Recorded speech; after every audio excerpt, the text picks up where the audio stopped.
Como é bom estar aqui novamente. Essa primeira mensagem, a minha primeira mensagem do ano, né? Mas o ano novo já começou, estamos aí já no terceiro final de semana. O ano está passando rápido, né, gente? Mas gostaria de convidar os irmãos a abrirem as suas Bíblias no livro de Êxodo, capítulo 32. Êxodo, capítulo 32. Quantos aqui fizeram metas, votos de ano novo? Muita gente. É comum, a gente chega no ano novo e a gente busca fazer novas alianças diante de Deus, né? Eu prometo, Senhor, que esse ano eu vou ser melhor, eu vou orar mais, vou jejuar mais, vou ler a Bíblia mais, eu vou ter mais tempo com o Senhor, eu vou viver uma vida nova com o Senhor. Mas em tão pouco tempo nós voltamos às nossas velhas vidas, voltamos aos nossos velhos hábitos. E não foi diferente com o povo de Deus, aqui no Antigo Testamento. E antes de nós lermos o texto do capítulo 32, só contextualizando o que está acontecendo aqui. O povo acabou de sair do Egito, milagrosamente Deus envia as 10 pragas, acaba com o Egito e com o faraó. E aí o povo atravessa o Mar Vermelho a pés secos. E eles entram então no deserto, a caminho do Monte Sinai. E indo para o Monte Sinai, eles provam a fidelidade de Deus e como Deus é confiável e presente. Deus mostra que está com o seu povo por meio da nuvem durante o dia, da coluna de fogo durante a noite, do maná que ele enviava todos os dias para que o povo pudesse se alimentar. Todos os dias o povo podia experimentar e ver com seus próprios olhos a fidelidade de Deus, e eles poderiam confiar em Deus. Então eles chegam no Monte Sinai, e ali no Monte Sinai, Deus faz uma aliança com o povo. Deus dá uma nova vida com o povo. A partir de agora, Deus diz, a partir de agora vocês são Israel, a minha nação, o meu povo. Deus faz uma aliança como se fosse uma aliança de casamento com o povo. A partir de agora vocês são meus, vocês são povo exclusivo. A partir de agora eu vou habitar com vocês. Tanto é que vocês vão construir um tabernáculo, e por meio desse tabernáculo, o tabernáculo representará a minha presença no meio do povo. Eu estou com vocês. Que experiência maravilhosa, foi incrível. O povo ouviu a Deus, eles se estremeceram de medo, mas Deus fez essa aliança com o povo, um voto com o povo, deu uma nova vida para eles, agora tudo novo. Muitos comentaristas vão dizer que essa experiência é como que uma recriação do Éden. Depois que Adão e Eva pecaram e foram expulsos do jardim do Éden, agora Deus junta o seu povo e está renovando a sua aliança. Está começando de novo. Falando, agora vocês são o meu povo. Eu estou fazendo essa aliança com vocês outra vez. Tudo novo, vida nova, novos tempos. E imediatamente depois, algo bizarro acontece. Logo depois. E aqui nós estamos no texto que nós vamos ler.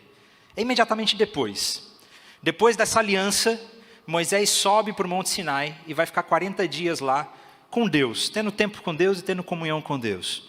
Enquanto Moisés está lá em cima no Monte Sinai, nós vamos ler o que acontece agora em Êxodo, no capítulo 32, a partir do versículo 1. O povo, ao ver que Moisés demorava a descer do monte, esse demorava aí é 40 dias, então não é tanto assim, descer do monte, juntou-se ao redor de Arão e lhe disse, venha, faça para nós deuses, que nos conduzam, pois a esse Moisés, um homem que nos tirou do Egito, não sabemos o que lhe aconteceu. Respondeu-lhes Arão, tirem os brincos de ouro das suas mulheres, de seus filhos e suas filhas e tragam-nos a mim. Interessante aqui que esse é o mesmo Arão que Deus levantou para falar por meio de Moisés, quando eles foram libertar o povo do Egito. Arão, gente, esse homem deveria ter se posicionado e dito, como assim? Que loucura é essa? Mas não, Arão diz, tá bom, vamos fazer, traga aí o ouro. Ele os recebeu, os fundiu, transformando tudo num ídolo. Preste atenção nessa frase, que modelou com uma ferramenta própria. dando-lhe forma de um bezerro. Ou seja, Arão colocou a mão ali e modelou o bezerro. Isso vai ser importante daqui a pouco. Então disseram: eis aí os seus deuses, ó Israel, que tiraram vocês do Egito. Vendo isso, Arão edificou um altar diante do bezerro e anunciou: amanhã haverá festa dedicada ao Senhor. Na manhã seguinte ofereceram holocaustos e sacrifícios de comunhão. O povo se assentou para comer e beber e levantou-se para se entregar à farra. A palavra no hebraico aqui é literalmente a se entregar a orgias sexuais. Gente, que loucura, que bizarrice. O povo acabou de ter uma experiência de aliança com Deus, de nova vida com Deus, de novo tempo com Deus. Eles comeram o maná naquela manhã eles comeram do maná, sinal de que Deus estava com o povo, mas eles não foram capazes de confiar em Deus. Eles não foram capazes de trazer à memória tudo que Deus tinha feito. Eles não foram capazes de confiar em Deus. E assim que Moisés sumiu, eles chegaram para Arão e disseram: Arão, faça para nós um Deus aqui que a gente possa ver. Faça para nós um Deus que a gente possa tocar. Faça para nós um Deus que a gente consiga sentir que Ele está aqui com a gente. Que loucura! Logo depois, gente, é como se um marido estivesse traindo a sua esposa na lua de mel, na noite de núpcias. Logo depois que Deus faz essa aliança, o povo escorrega feio, não escorrega não, ele cai feio. E eles mandam construir um outro Deus, um bezerro de ouro. Quanta estupidez. O salmista, lá no livro de Salmos, ele vai ironizar essa cena, dizendo que realmente foi uma estupidez, porque lá no Salmo 106, trocaram a glória de Deus pela imagem de um boi que come capim. Ele está sendo irônico aqui, olha, eles trocaram a glória de Deus por um boi que come capim. Tamanha estupidez do povo. E a gente olha, caramba, como isso pode acontecer? Mas todas as vezes que nós deixamos de confiar em Deus, para depositar a nossa confiança em qualquer outra coisa e nós pecamos, nós estamos sendo tão estúpidos quanto aquele povo confiando em alguma coisa que come capim.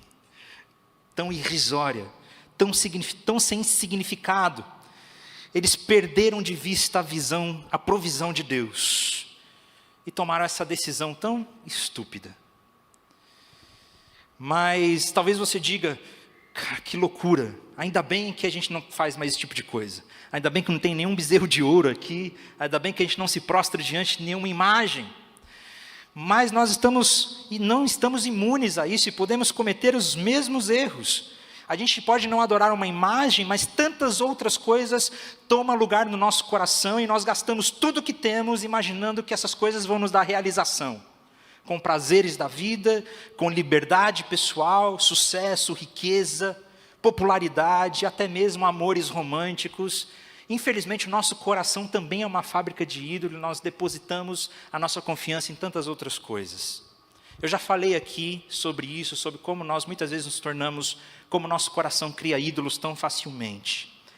Mas a situação aqui é um pouco mais séria do que isso.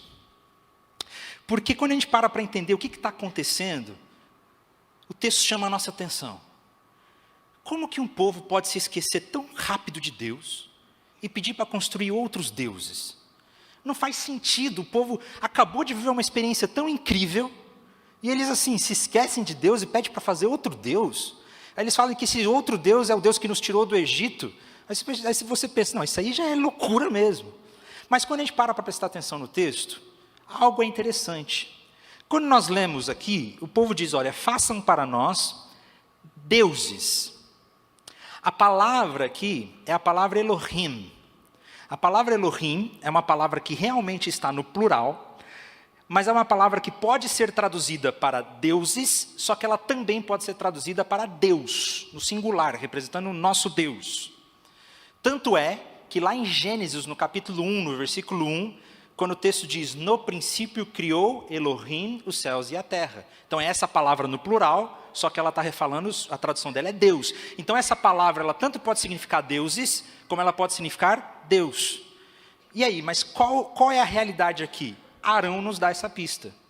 Logo depois que ele constrói o bezerro de ouro, ou forja o bezerro de ouro, Arão reúne o povo e diz: vamos celebrar a Javé.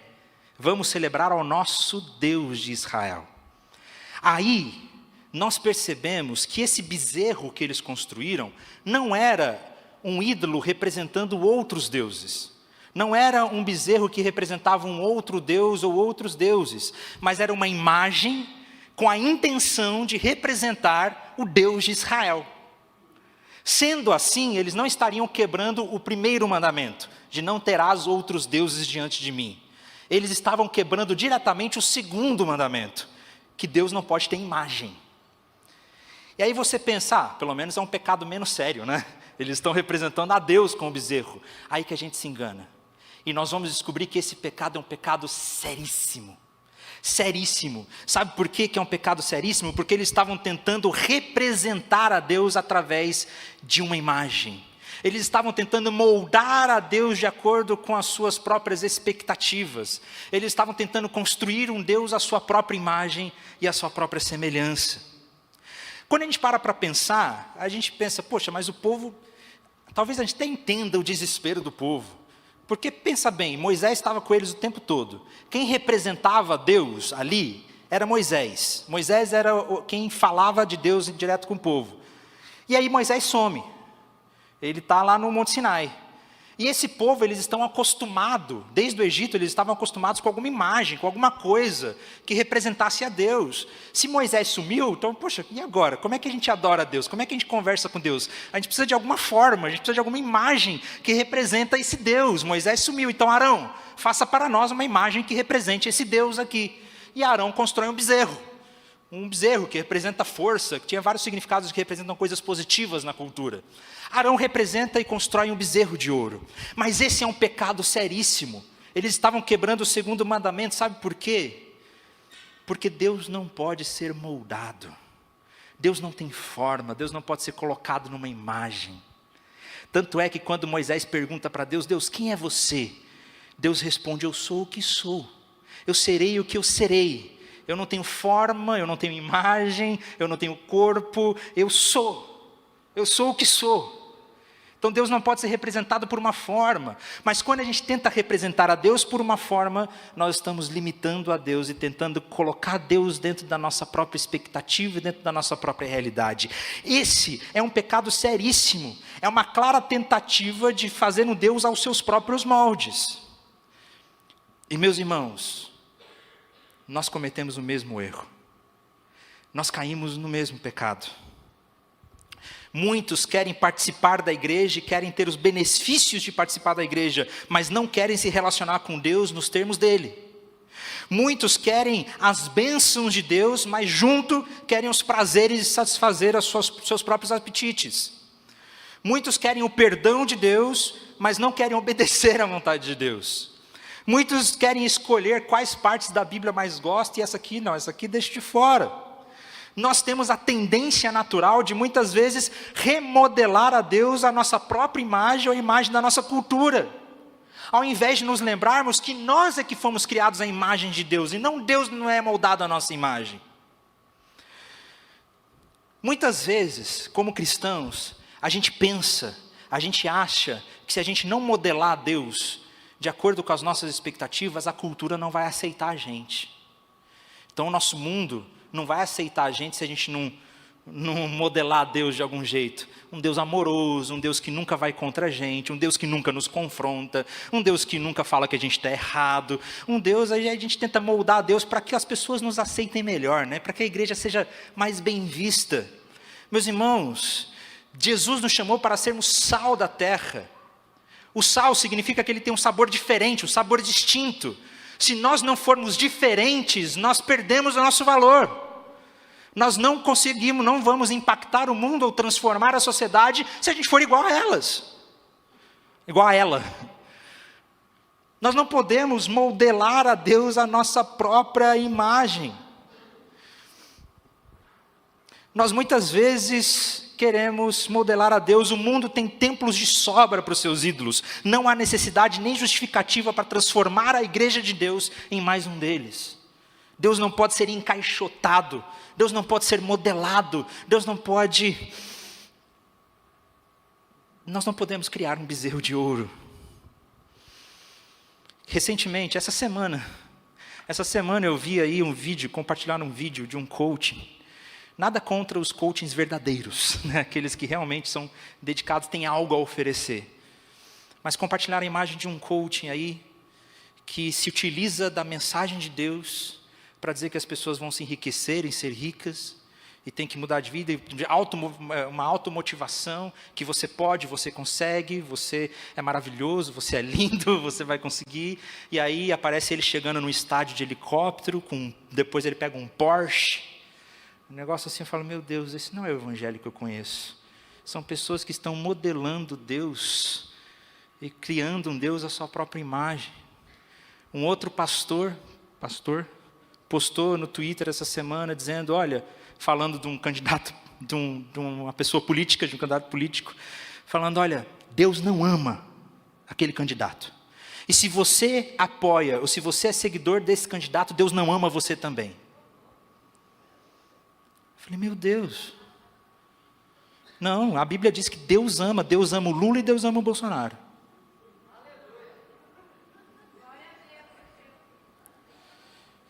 É alguém tentando modelar Deus, a sua própria imagem, do jeito que Ele gosta. A gente fala, eu acho que Deus é assim. Eu não acho que Deus seja desse jeito.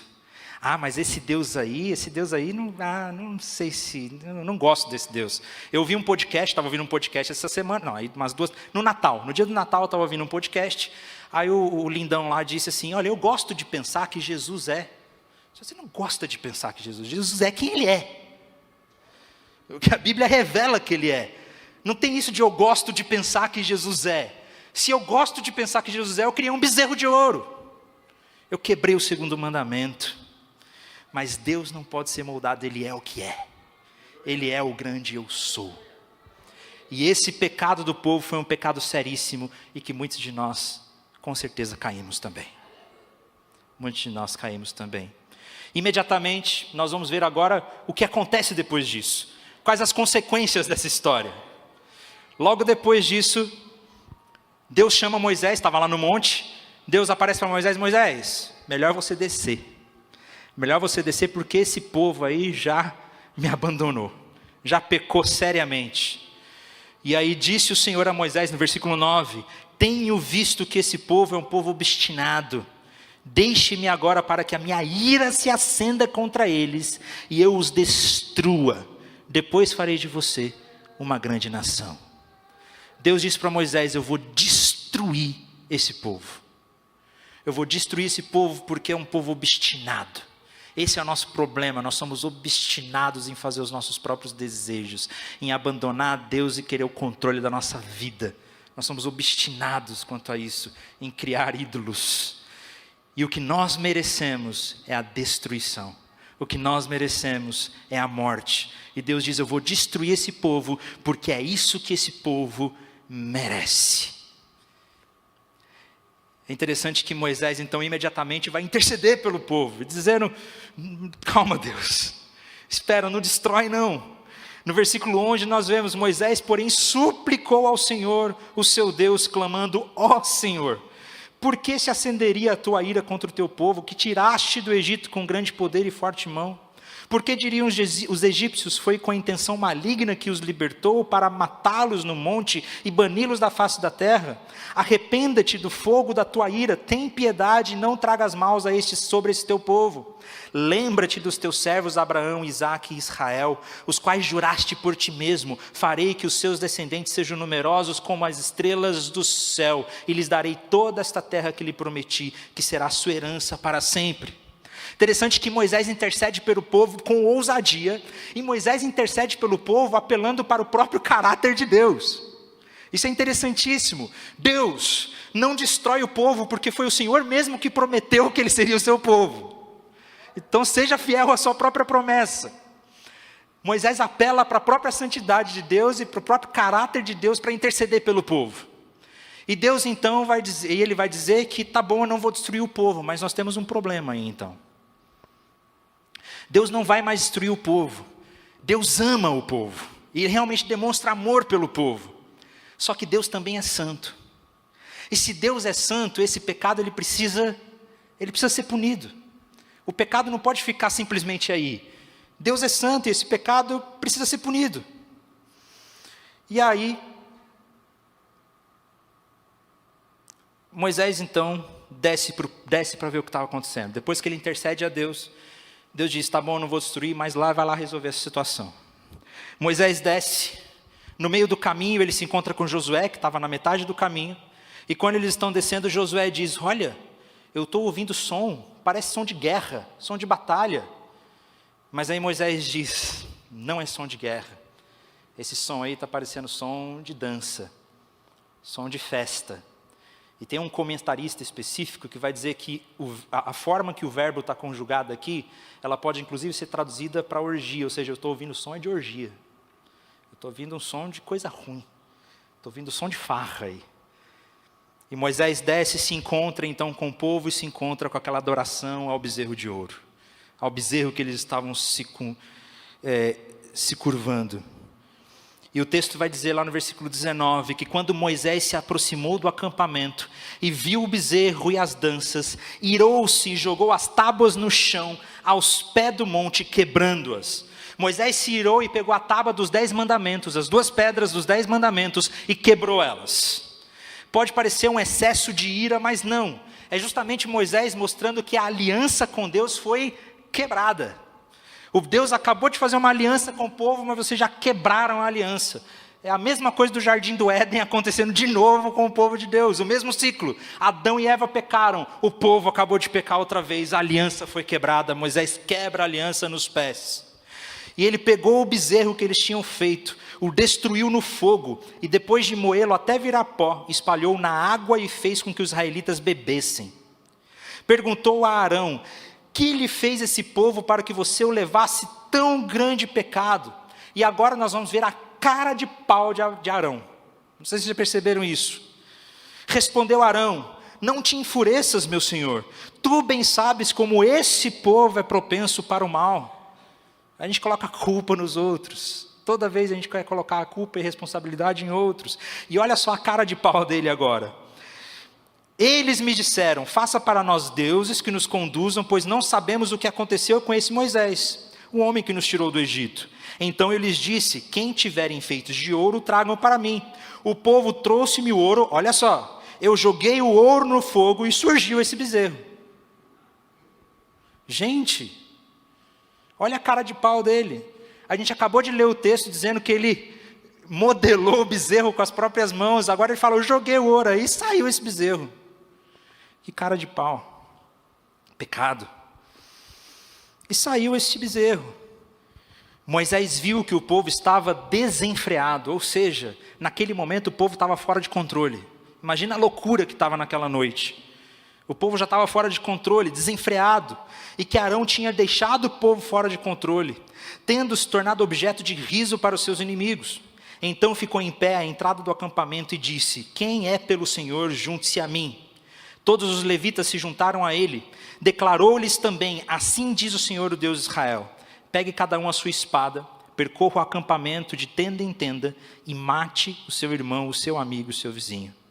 Fizeram os levitas conforme o Senhor ordenou, e naquele dia morreram cerca de 3.000 entre o povo. Aqui é aquela hora que nós lemos o texto, e é difícil de ler. Esse é um dos textos da Bíblia que embrulha o nosso estômago, e que a gente pensa, meu Deus, como assim? 3.000 pessoas morreram, eles mataram 3.000 pessoas nessa noite. Que Deus é esse? Deus não é um Deus de amor? Deus não é um Deus misericordioso? Sim, Deus é um Deus de amor, Deus é um Deus misericordioso. Mas o problema é que Deus também é santo. Aleluia. E Ele é justo. E se Deus é santo, e se Deus é justo, e se eu sou pecador, então eu que devo estar desesperado. Eu que tenho que estar morrendo de medo. Meu irmão, se Deus é justo e santo, e se eu sou pecador, viu o problema aí? O que está acontecendo aqui é que nós vemos a seriedade do pecado. É de embrulhar o estômago mesmo. É de deixar a gente desconfortável mesmo. É de ler para esse texto e dar vontade de chorar. Isso foi terrível o que aconteceu. É terrível essa cena. A seriedade do pecado. O Tim Chester, no comentário dele, que ele fez do livro de Êxodo, ele fez uma citação interessante que eu queria ler aqui com vocês. Olha só. A santidade é importante. Moisés deseja que o povo reconheça a profundidade do seu pecado. Por isso ele e os levitas mataram 3.000 pessoas. O povo está descontrolado e precisa ser detido. Essa é uma passagem difícil de ler. Parece extremamente brutal, mas o pecado é brutal. A narrativa revela a seriedade mortal do pecado. A tentação apresenta o pecado como algo atraente e inofensivo. Na realidade, porém, o pecado se parece com 3.000 cadáveres em decomposição. A morte é o pecado se tornando visível. Meu Deus, o pecado ele é atraente, mas na verdade o pecado é como se fosse 3.000 pessoas mortas em decomposição. Olha a seriedade do pecado, olha a seriedade do que aconteceu com o povo. Eles acabaram de ter uma nova vida, mas eles já abandonaram a Deus e criaram um Deus, tentaram modelar Deus do seu jeito. Eu vou adorar Deus do jeito que eu quero aqui, eu vou fazer um Deus do jeito que me agrada, um Deus que nunca me confronta, um Deus que nunca fala que eu estou errado, uma Bíblia que nunca condena os meus pecados. Olha a seriedade disso, de criar um Deus à nossa própria imagem. E o que nós merecemos é a morte por causa disso. O que nós merecemos é a destruição por causa disso. Porque Deus é santo. Então Moisés se levanta e diz no dia seguinte, no versículo 30. No versículo 30, Moisés se levanta e diz: olha, vocês cometeram um grande pecado. Mas agora subirei ao Senhor, e talvez, ele nem tinha certeza, talvez, eu possa oferecer propiciação pelo pecado de vocês. Assim, Moisés voltou ao Senhor e disse: ah, Senhor, que grande pecado cometeu este povo. Fizeram para si deuses de ouro, mas agora eu te rogo, perdoa-lhes o pecado. Se não, risca-me do teu livro que escreveste. Interessante que Moisés se levanta e vai interceder pelo povo. Nós vemos aqui a necessidade que o povo tem de um intercessor. A necessidade que o povo tem de um mediador. Moisés se aproxima de Deus e o mais interessante é que ele se oferece como substituto para o pecado do povo. Vocês perceberam isso? Moisés se oferece como um substituto. Senhor, perdoa-lhes, tira o meu nome do livro da vida. Mas perdoa-lhes. Ele está se oferecendo como propiciação para o pecado do povo. Eu estou aqui, tira o meu nome do livro da vida, mas perdoa esse povo. Moisés se oferece como substituto. O problema é que Moisés não pode se oferecer como substituto.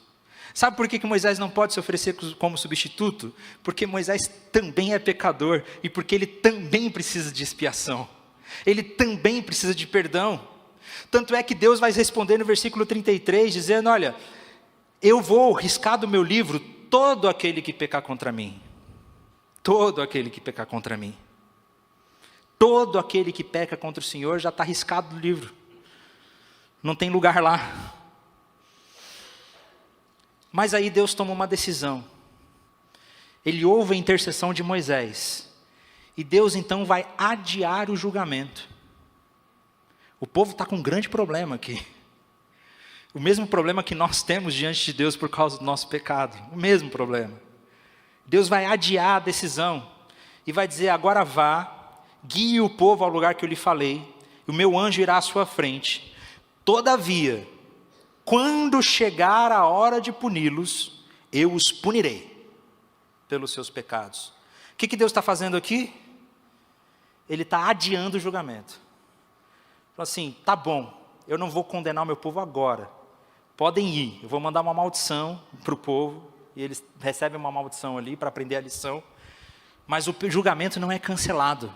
O julgamento é adiado. Olha que interessante. Não é cancelado, é adiado. O dia, na hora certa, eu vou julgar esse pecado. Eu vou condenar esse pecado. O julgamento não foi cancelado. Sabe por que o julgamento não foi cancelado? Porque ele não pode ser cancelado. Porque se Deus ele é justo, ele tem um compromisso com a sua glória e com a sua santidade. O julgamento ele precisa acontecer, ele não pode ser cancelado. Esse pecado precisa ser pago. Por isso que o julgamento só foi adiado. E aí, essa história aqui, essa parte termina aqui. E se a gente para de ler a Bíblia aqui, a gente fica com uma tensão, com um paradoxo. A gente fica com uma tensão entre um Deus que ama o povo, mas um Deus que é santo. Deus é santo, mas Deus também é amor. Só que o povo pecou, mas Deus é amor. E agora, como é que essa tensão vai se resolver? Como Deus vai resolver essa tensão de que Ele é santo, mas o povo pecou, mas Ele também é amor? O povo não pode se aproximar de Deus por causa do seu pecado, mas Deus quer se aproximar do povo. Existe uma tensão aqui que não foi resolvida aqui. Que Deus diz, olha, eu vou adiar o julgamento, esse julgamento ainda vai acontecer. Essa tensão ela permanece até o Novo Testamento. E aí nós vamos descobrir que todo esse texto, toda essa história, ela aponta para um lugar só. Ela aponta para Jesus Cristo de Nazaré. E aí nós vamos descobrir e receber a mensagem do Evangelho. Que por meio de Jesus Cristo, porque Deus tanto amou o mundo que deu o seu único Filho. E esse Filho habitou no meio de nós. E na cruz do Calvário o julgamento aconteceu. Na cruz Jesus levou sobre si o peso de todo o pecado, inclusive o pecado do povo do deserto. Na cruz o julgamento foi feito. Na cruz, Jesus realmente disse, risca o meu nome para que o nome deles sejam escritos. Na cruz, Jesus foi morto e esmagado para que o seu nome pudesse ser escrito para sempre no livro da vida. E nunca mais riscado. Jesus é quem resolve essa tensão entre um Deus amoroso e um Deus de justiça. Por meio da graça e do Evangelho de Jesus na cruz, que Ele morreu por nós em nosso lugar, nós podemos ter um relacionamento com Deus que é santo, justo e amoroso, sem sermos consumidos, sem sermos condenados, porque Jesus foi quem levou toda a condenação na cruz do Calvário. E agora, por meio de Jesus Cristo, nós temos tão plena confiança em Deus, tão pleno relacionamento com Deus, que nós podemos confiar nele, e nós não precisamos de nenhum bezerro de ouro, nós não precisamos modelar a Deus a nossa própria imagem, porque nós descobrimos que o Deus verdadeiro, Ele é um Deus de amor, Ele é um Deus justo, é um Deus santo, mas é um Deus que morreu por mim, para que nós pudéssemos ter relacionamento com Ele. Essa é a mensagem do Evangelho de Jesus Cristo. É para esse evento que o texto todo aponta. E no livro de Apocalipse, no capítulo 3, Jesus diz que o vencedor será igualmente vestido de branco, e jamais apagarei seu nome do livro da vida, mas reconhecerei diante do Pai e dos meus anjos. Nós temos o nome escrito no livro da vida, e nós não precisamos mais criar bezerros de ouro. Você pode confiar plenamente em Jesus Cristo, que morreu na cruz por você. Esse é o maior sinal de todos, Ele está presente. Nós cantamos aqui que nós confiamos nele, nós esperamos nele. Então, meu irmão, nós podemos confiar nele, nós podemos esperar nele. Não precisamos criar um bezerro de ouro, não precisamos criar um ídolo, nós não precisamos moldar a Deus. Ele já é maravilhosamente santo, belo e maravilhoso. Amém? Vamos ficar em pé e vamos orar.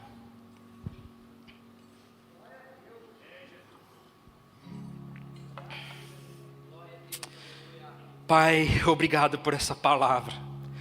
Essa é a tua palavra, o teu evangelho é maravilhoso. Como é bom saber que o Senhor resgatou as nossas vidas na cruz. Da mesma forma que o povo no Antigo Testamento, nós também cometemos grave pecado. Nós também nos afastamos do Senhor e criamos para nós ídolos e bezerros de ouros. Nós também tentamos modelar o Senhor de acordo com os nossos próprios desejos e pecamos e nos afastamos. Mas o Senhor nos resgatou na cruz. O Senhor nos reconciliou e nos deu nova vida. Por isso nós queremos viver realmente a nova vida e não voltar para a velha vida que nós vivíamos, mas viver a nova vida que o Senhor nos deu verdadeiramente. Pai, traga-nos temor no coração, que nós possamos lembrar desta palavra e saber que podemos confiar no Senhor, que o Senhor é o único que nos traz vida. No nome de Jesus é que nós oramos. Amém e amém.